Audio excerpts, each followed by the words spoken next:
സിനിമയിൽ വീണ്ടും കത്രിക വെച്ചു സെൻസർ ബോർഡ്. നായികയെ സീത എന്ന് വിളിക്കുന്ന ഭാഗം ഒഴിവാക്കാനാണ് ഇപ്പോൾ നിർദ്ദേശം നൽകിയിരിക്കുന്നത്. അവിഹിതം എന്ന സിനിമയിലാണ് മാറ്റം നിർദ്ദേശിച്ചിരിക്കുന്നത്. സിബി ജോസഫ് വിവരങ്ങൾ നൽകും. സിബി, നമുക്കറിയാം നേരത്തെ ഹാൽ എന്നൊരു സിനിമയ്ക്ക് നേരുകയും കത്രിക വെച്ച സംഭവം ഉണ്ടായിരുന്നു. അതിൽ പറയുന്ന കാരണങ്ങളൊക്കെ നമുക്ക് ഒരു ലോജിക്കിനപ്പുറത്തേക്കുള്ള ചില കാര്യങ്ങൾ കൂടിയായിരുന്നു. അപ്പോൾ ഇവിടെ സീത എന്ന പേരാണോ പ്രശ്നമാകുന്നത്? ജിൽസി, തീർച്ചയായും ഈ സീത എന്ന പേരാണ് ഇവിടെ പ്രശ്നമായത്.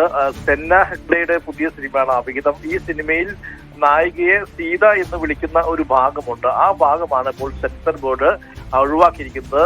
നീയും നിന്റെ സീതയും തമ്മിലുള്ള എന്നൊരു ഡയലോഗാണ്. ആ ഡയലോഗ് നീക്കം ചെയ്യണം എന്നാണ് ഇപ്പോൾ നിർദ്ദേശം. എന്തായാലും മലയാള സിനിമയിൽ വീണ്ടും സെൻസർ ബോർഡിൽ ഒരു ഇടപെടൽ കൂടി ഉണ്ടായിരിക്കുകയാണ്.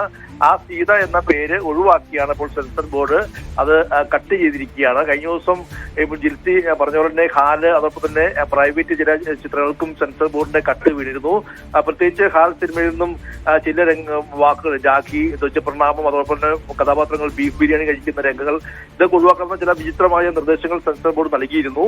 ഇതിന് പിന്നാലെയാണ് വീണ്ടും മലയാള സിനിമയിൽ ഒരു കത്രിക കൂടി വെച്ചിരിക്കുന്നത്. അവിഹിതം എന്ന സിനിമയില് നീയും നിന്റെ സീതയും തമ്മിലുള്ള എന്നൊരു ഡയലോഗ് നീക്കം ചെയ്യാനാണ് നിർദ്ദേശം. ആ ഡയലോഗ് ഉൾപ്പെടെ നീക്കം ചെയ്തിട്ടുമുണ്ട്.